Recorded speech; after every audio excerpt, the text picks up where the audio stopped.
welcome to our tiny little washroom. This is our beautiful Airstream washroom. A lot of you guys have been asking about it, so we wanted to go into more detail and share with you about this 3 foot by 5 foot 15 square foot space that may seem small to you, but it actually does everything that we need. It feels big because we have a plexiglass window, lets in a lot of light, and it's perfect. It really is perfect, and I haven't felt like it's been too small. So I'm going to take you on a little tour, kind of talk about the functionality of everything and the placement of everything, and just go into more detail about our little space. The countertops I am absolutely obsessed with. It is old barnwood from a barn that's over 100 years old. My brother-in-law gave to us, and it's been refurbished, and it's all over the Airstream. It also has a water base polish over it to protect it from mold and other spills and such. We have this little area here. We just added a cute little plant. We've put several plants in the Airstream, and it's really brought in life, which has felt really nice. It's made it feel more homey in here. We actually have a lot of counter space. We decided to go with a smaller sink so we could have more counter space, and the sink is really tiny, but it's good enough for washing your hands, brushing your teeth. I get a little messy when I'm washing my face in here, so I actually like to do it in the kitchen. So for that reason, I kind of wish we went with something a little bit bigger, but I do appreciate it because of all the counter space we have. I won't go into much detail about the products that we use because that can be a whole other video. If you guys are interested, let me know. But I do make my own toothpaste, which is here. This here is a air freshener or body mist, whatever you wanna call it. It doesn't smell in this washroom when you go number 1 or 2, which I'll talk about shortly. But I like to have nice smelling things, so you can spray the air, spray your body. I made it. It's sandalwood, distilled water, and Palo Santo. I will be going into more detail about these natural products that I have been making in another video. We have this space down here. We have 2 different wicker baskets.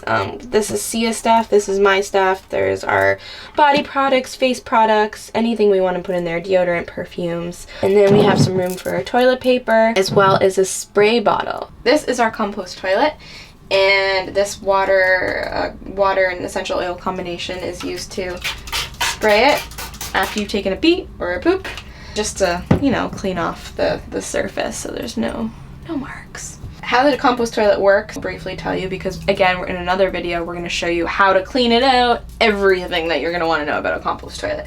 But briefly, if you gotta pee, you do it as so. This is how the toilet looks when you sit down. And it goes into these 2 little holes and into this bucket here, which is actually almost full, which means I have to dump it soon.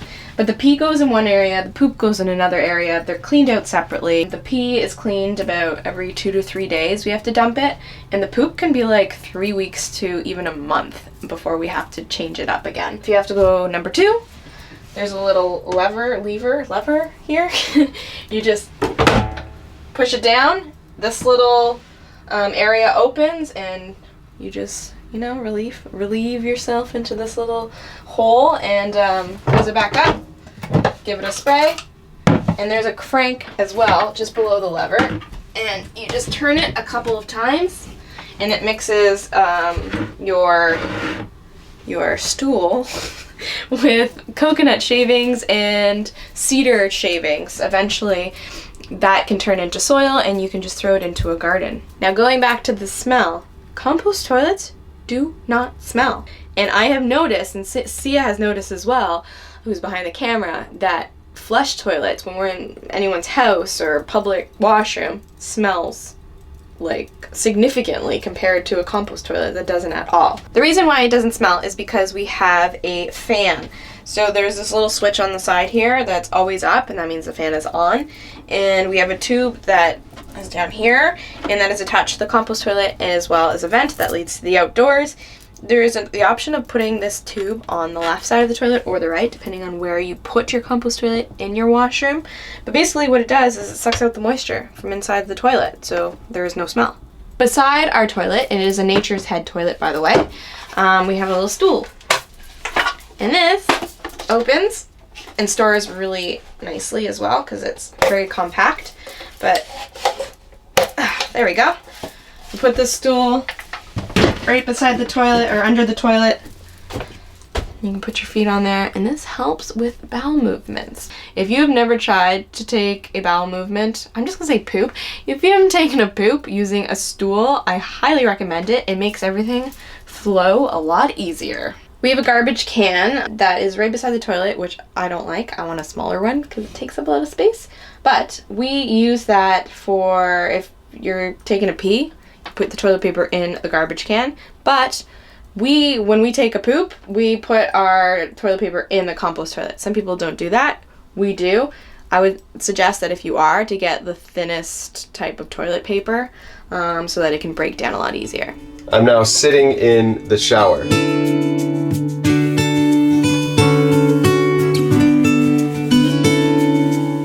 So this shower has a seat, and we had to get a seat. Originally, I wanted it just like all the way open, but we had to go with a hot water tank. So we have a 6-gallon hot water tank here. I wanted to go tankless, which would take up less room, but just in the configuration of this place, we had to go with this, and it made more sense. And I'm actually happier because now we can hold 6 gallons of hot water that's heated by propane, and we can take essentially a 12-minute hot shower here.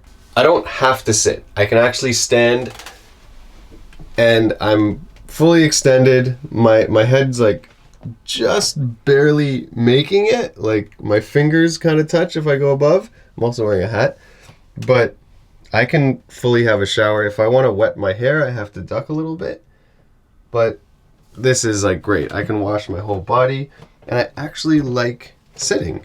Sitting is nice because then it's like it's easier to like wash your legs and wash your feet, and it's not that small, and it's contained. Some RV showers I've seen, they're like over the toilet and over the sink, and everything gets wet.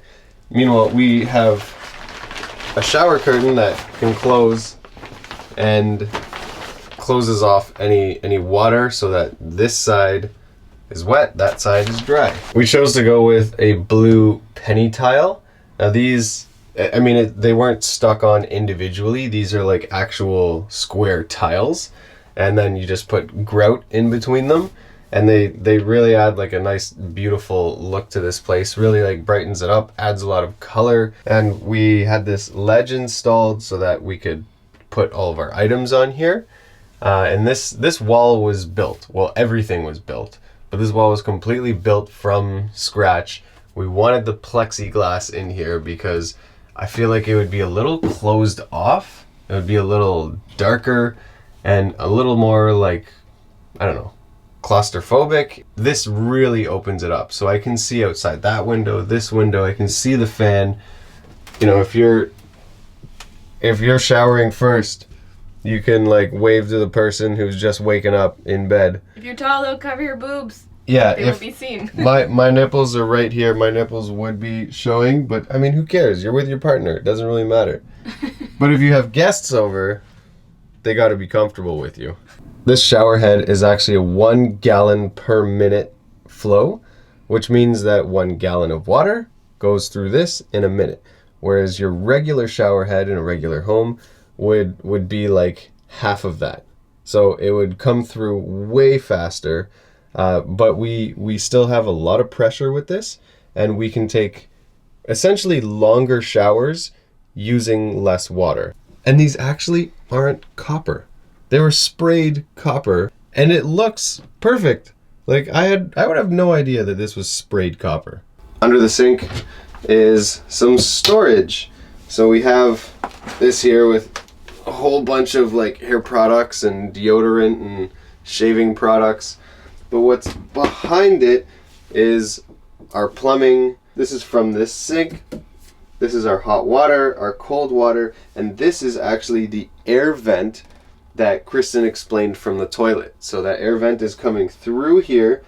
It's looping into the air vent from our water tanks and then going all the way out. This switch down here is actually for the water heater. The water heater that's under my seat right now can be heated by electrical or propane. If we flick this switch, then it would take some time for the water to heat up, probably about half an hour for the water to heat up through electrical. And through propane, you heat it from the outside, and that takes about like 10 minutes. That is it for our washroom tour. We're going to be giving you guys a tour of every single area. We have a little office, we have our bedroom, we have the dining room, the kitchen, and then the exterior.